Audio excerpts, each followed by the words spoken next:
Life, அடுத்த life நம்ம வருவோமா வரமாட்டோமான்னு தெரியாது. பணத்தோட அருமை எல்லாமே புரியுது. சின்ன வயசில் நம்ம கையில் நம்ம ஆசைப்பட்டது சாப்பிட்ற அளவுக்கு காசு இருக்குது. ஆனால் இப்போ அந்த ஆசை இருக்கான்னு கேட்டால். வணக்கம் நண்பர்களே. வாழ்க்கைனா என்னன்னு கேட்டால் நான் என்ன சொல்லுவேன் தெரியுமா?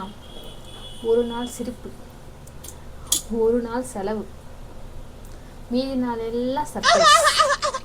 சின்ன வயசில் நான் எப்படா பெரியவன் ஆகணும்னு ஆசை. பெரியவன் ஆனது பிறகு மறுபடியும் சின்ன வயசுக்கே திரும்பி போகலாமான்னு ஆசை.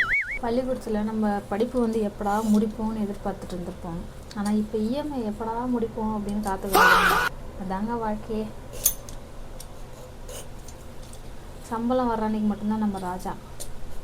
சம்பளம் வந்த அடுத்த நாள் பேங்க்கு தான் ராஜா. நம்ம லைஃப் எதை நோக்கி பயணமாக போகுதுன்னே தெரியல. எவ்வளவோ செலவு கம்மி பண்ணலாம்னு நினச்சி பார்த்தோங்க.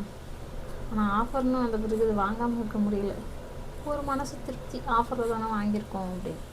இந்த மாதிரி நீங்கள் எத்தனை பேர் பண்ணியிருப்பீங்கன்னு சொல்லுங்கள். இப்போல்லாம் அந்த சின்ன வயசுலலாம் அந்த ஃபோனுங்கிறதே நமக்குள்ளே தெரியாதுல்ல.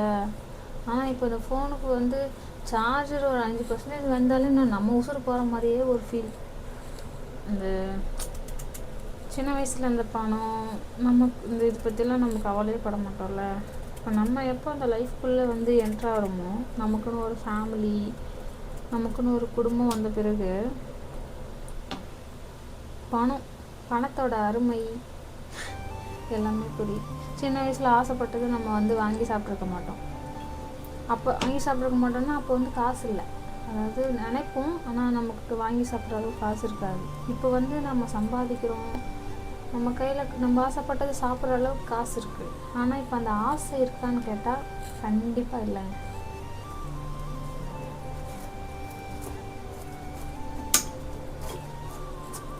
அந்தந்த வயசில் அதாவது ஆசைப்படுற டைமில் ஆசைப்படுறத செஞ்சுக்கணும்.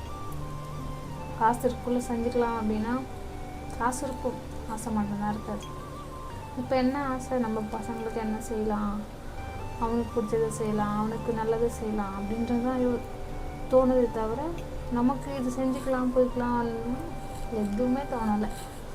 இப்போ நம்ம அப்பா அம்மாவும் அப்போ அப்படி தான் இருப்பாங்கல்ல.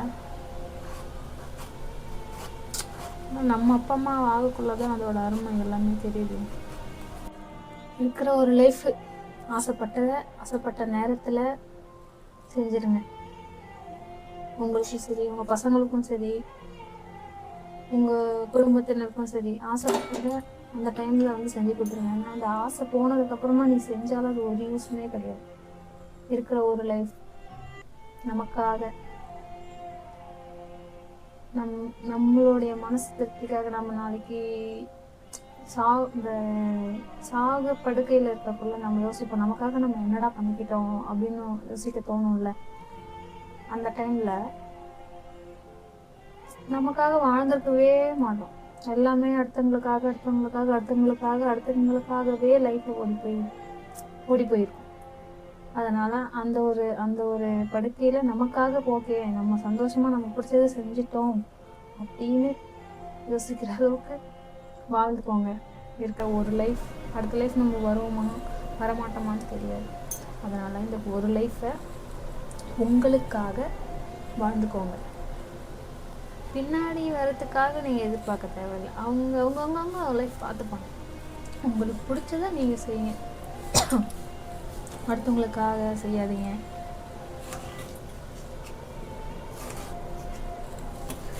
அதனால் இருக்கிற லைஃப்பை இருக்கிறத வச்சு ஹாப்பியாக சந்தோஷமாக நீங்கள் சிரிச்சுக்கிட்டு மற்றவங்களையும் சிரிக்க வச்சுக்கிட்டு இருங்க. இந்த வீடியோ உங்களுக்கு பிடிச்சிருந்தா மறக்காமல் சப்ஸ்கிரைப் பண்ணிவிட்டு, லைக் பண்ணிட்டு, ஷேர் பண்ணிட்டு, ஒரு கமெண்ட் பண்ணிக்கோங்க. பாய்.